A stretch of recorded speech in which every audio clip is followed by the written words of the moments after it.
सर्वेभ्यो नमो नमः। मैं दीपक कुमार झा आप सभी का फिर से स्वागत करता हूं मेरे YouTube चैनल संस्कृत जगत में।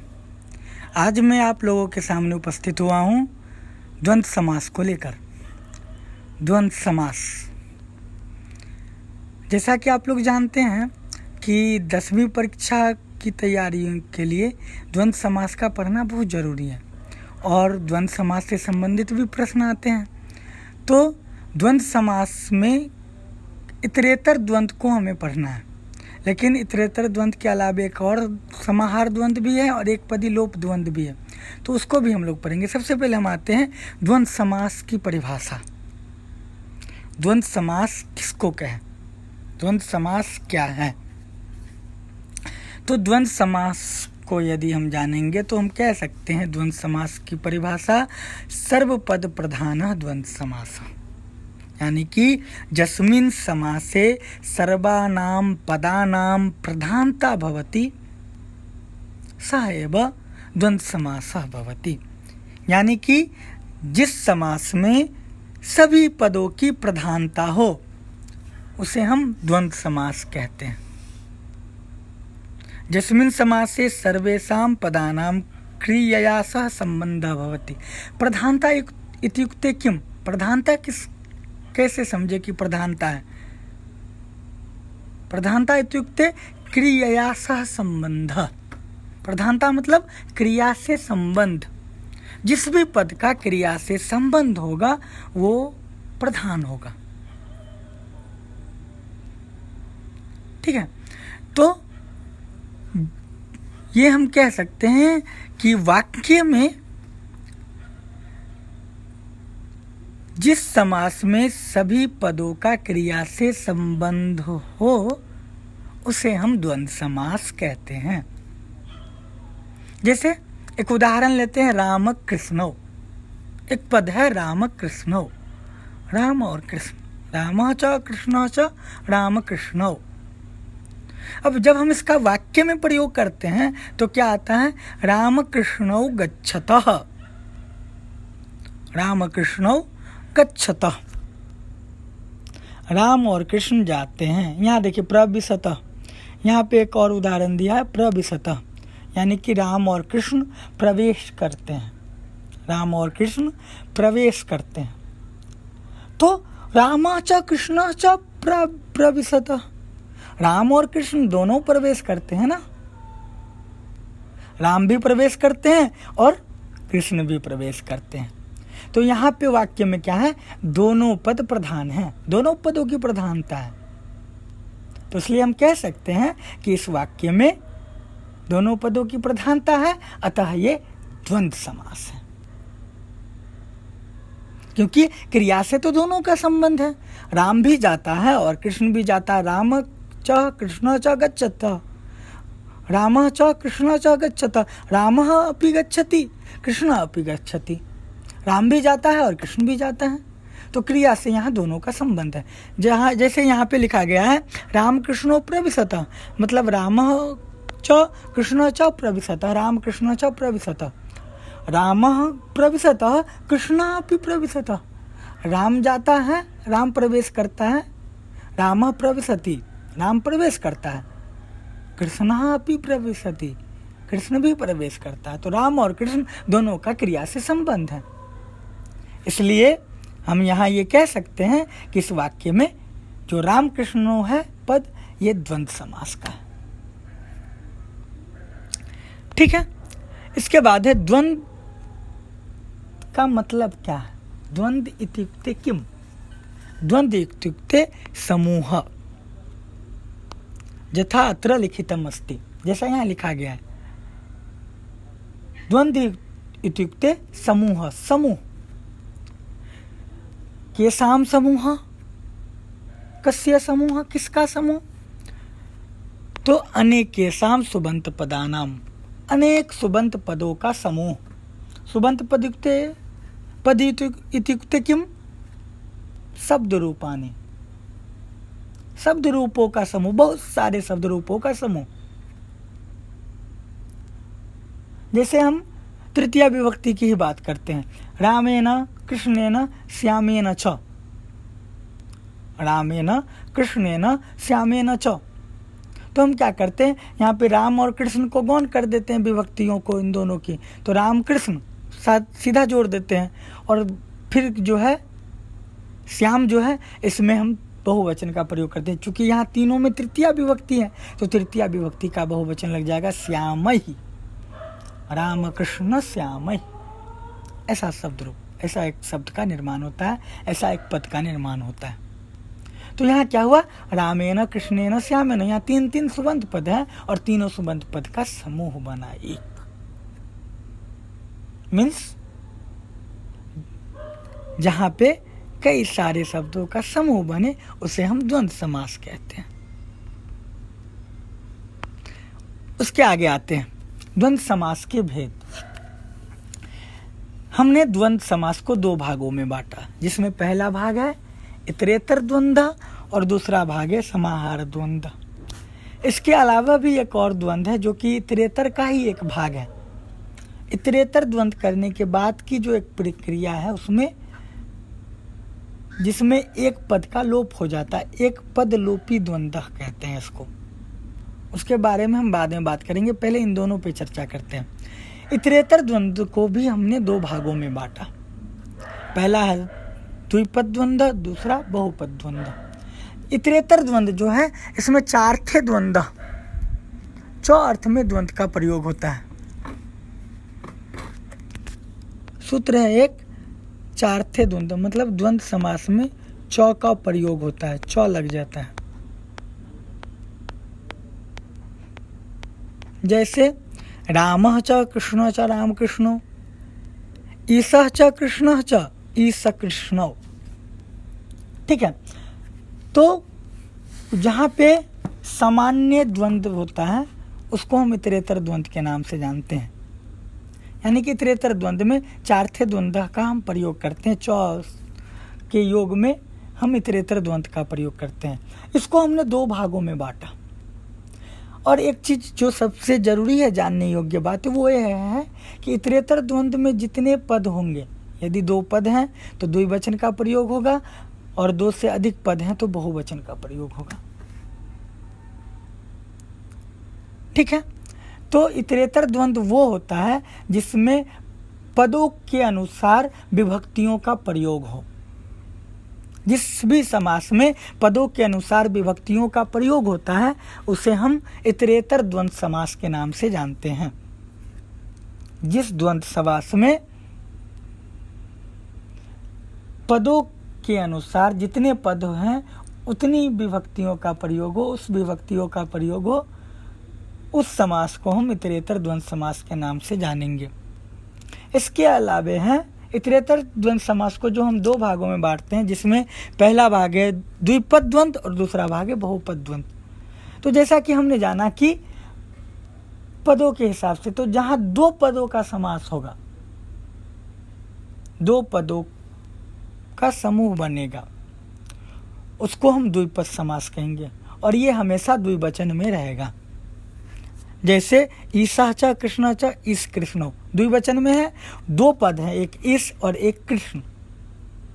क्योंकि वाक्य में दो ही पद हैं इसलिए हम इसको द्विपद द्वंद्व कहेंगे, द्विपद इतरेतर द्वंद्व। वहीं पे अगर हम और शब्द इसमें ऐड कर देते हैं, जैसे राम ईशः च कृष्ण च हरि च या हरः च, ईशः च कृष्ण च हरः च, तो क्या होगा, ईश कृष्ण हरऊ, हरा सॉरी बहुवचन। तो क्या होगा, पद 2 से 3 में आया तो यहाँ पे बहुवचन का प्रयोग होने लगा। यानी कि 2 पद है तो द्विवचन का, उससे अधिक पद अगर जैसे ही मिलेगा, 3 पद 4 पद 5 पद 6 पद, उससे ज़्यादा जितना मिले तब फिर अंतिम पद में हम बहुवचन का प्रयोग करेंगे। एक चीज़ हमें हमेशा ध्यान रखना है कि उससे पहले वाले जो दो पद होंगे उसको गौण कर देंगे। जैसे यहाँ है हरिश्च हरश्च गुरुश्च, हरिश्च हरश्च गुरुश्च, तो हरि और हर इन दोनों के विभक्तियों का लोप कर दिया गया, तो हरिहर बना, क्योंकि मूल शब्द हरि और इसका हर, तो हरिहर। और फिर जो लास्ट में गुरु था ना, इसमें हमने बहुवचन का प्रयोग कर दिया, तो बन गया हरिहर गुरुवः, यानी कि हरिश्च हरश्च गुरुश्च इत्युक्ते हरिहर गुरुवः। तो यहाँ पे 2 से अधिक पद है, इसलिए इसे हम बहुपद द्वंद्व के नाम से प्रयोग, समास के नाम से जानेंगे। तो जब बहुत सारे पदों का प्रयोग होता है तो वहाँ पे बहुवचन होता है या फिर बहुपद द्वंद्व होता है। अब हम बात करते हैं समाहार द्वंद्व की। समाहार द्वंद्व में जनरली शब्दों का समाहार होता है, वो सारे शब्द मिलके एक जगह हो जाते हैं। समाहार मतलब क्या? मतलब बिना अंतर के मिल जाना। और इसमें क्या होता है कि जैसे ही समाहार द्वंद्व होता है वो अव्यय बन जाता है। अव्यय मतलब फिर इसमें परिवर्तन नहीं होता, इसकी विभक्तियां नहीं बदली जाती, ठीक। और इतना ही नहीं, ये हमेशा एक वचन में रहता है, ठीक है। जैसे संज्ञा च परिभाषा च अनयोः समाहार, संज्ञा और परिभाषा दोनों का समाहार। तो क्या हो गया? संज्ञा परिभाषम। यहाँ देखिए क्या हुआ, तो नपुंसकलिंग में बदल गया, एक वचन में। तो यहाँ भले ही पद 2 हो या 2 से अधिक हो, कोई फर्क नहीं पड़ता। यहाँ जो समस्त पद होगा वो हमेशा एक वचन में होगा, इस बात को हमेशा ध्यान में रखना है। और जो इतरेतर द्वंद्व है वो हमेशा या तो द्विवचन में होगा, नहीं तो बहुवचन में होगा। यही अंतर है मूल दोनों में। जो समाहार द्वंद्व है वो हमेशा एक वचन में होगा, और जो इतरेतर द्वंद्व है वो या तो द्विवचन में होगा, नहीं तो बहुवचन में होगा। अब है समाहार द्वंद्व में एक तो समाहार हुआ, जैसे यहाँ पे हमने देखा संज्ञा च परिभाषा च अनयोः समाहार, दोनों का समाहार, दोनों का मेल, दोनों का मिलन, तो संज्ञा परिभाषम हुआ, ठीक है। लेकिन अगर नित्य समाहार किसको कहें, तो नित्य समाहार में निश्चित है कि प्राणियों के अंग का यदि समाहार हो, मतलब समाहार का ही एक भेद है, तो समाहार किस किस का हो तो नित्य समाहार कहलाएगा। तो कहा गया कि यदि प्राणियों के अंगों का समाहार हो, जैसे नेत्रः च पादः च तयोः समाहार, नेत्रः च पादः च तयोः समाहार, आँख और पैर दोनों का समाहार, तो क्या हो जाएगा? नेत्रपादम।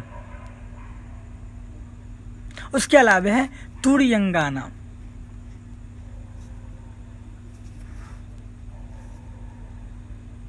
ठीक है। तुर्यस्य अंगानाम तुर्यंगानाम। नेक्स्ट है सेनांगानाम, सेना का अंग। प्राणी वर्ज्य द्रव्य जाति वाची नाम, और प्राणियों के द्वारा जो वर्जित द्रव्य जाति वाची है, मतलब जो वर्जित जाति है वो क्षुद्र जंतु और गौ मतलब गायें, इन सब का जब समाहार होता है तो उसे हम नित्य समाहार के नाम से जानते हैं, नित्य समाहार द्वंद्व कहते हैं। जैसे पानी च पादौ च, हाथ और पैर दोनों का समाहार, एतेषां समाहार पाणिपादम। द्वंद्व समास इतरेतर द्वंद्वे समाहारार्थे च भवति, ठीक है। द्वंद्व समास जो होता है वो या तो इतरेतर द्वंद्व में होता है, नहीं तो समाहार अर्थ में होता है। इतरेतर द्वंद्व में यदि 2 पदों का समास होता है तो समस्त पद के अंत में द्विवचन होता है, यदि अधिक पदों का समास होता है तो बहुवचन होता है। समाहार द्वंद्व में यदि 2 पदों का हो फिर भी, और 2 से अधिक पदों का हो फिर भी, प्रयोग एक वचन का ही होगा।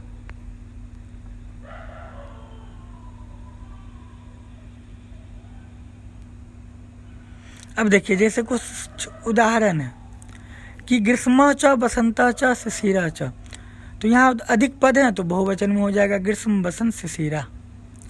वहीं द्विवचन है रामः च सीता च, 2 है तो राम सीते द्विवचन में आया। क्रोध लोभो, क्रोधश्च लोभश्च क्रोध लोभो। शांति भक्त की, शांतिश्च भक्तिश्च शांति भक्त की, यानी कि दो पद हैं तो द्विवचन में आया। इसके बाद है एक पदी लोप समास।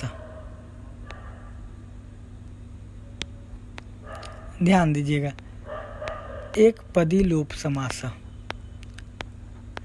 एक पदी लोप समास क्या होता है?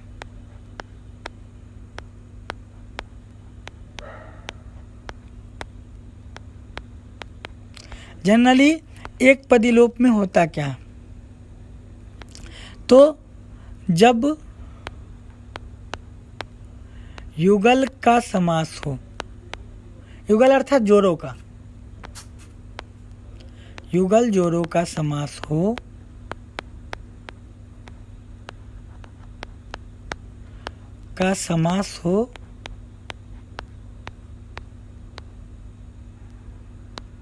तो एक पद का लोप हो जाता है, इसलिए इसका नाम कहते हैं एक पदी लोपा समास।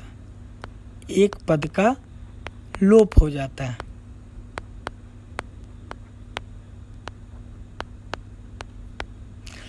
अब जानते हैं कि एक पद का लोप कैसे होता है और कहाँ होता है।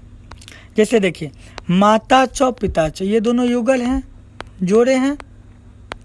माता च पिता च, इसका समास हम करते हैं माता पितरों। मतलब ये द्वंद्व समास का ही एक भेद मान लीजिए इसको, तो वो इतरेतर द्वंद्व का ही। अब देखिए, ये इतरेतर द्वंद्व के जैसे ही इसमें समास होता है, बस दोनों एक युगल हैं, एक जोड़े के हैं, तो क्या करते हैं हम स्त्रीलिंग का लोप कर देते हैं, माता यहाँ से हटा देते हैं, शब्द क्या बना? पितरों। ठीक वैसे ही बालकः च बालिका च, बालकः च बालिका च,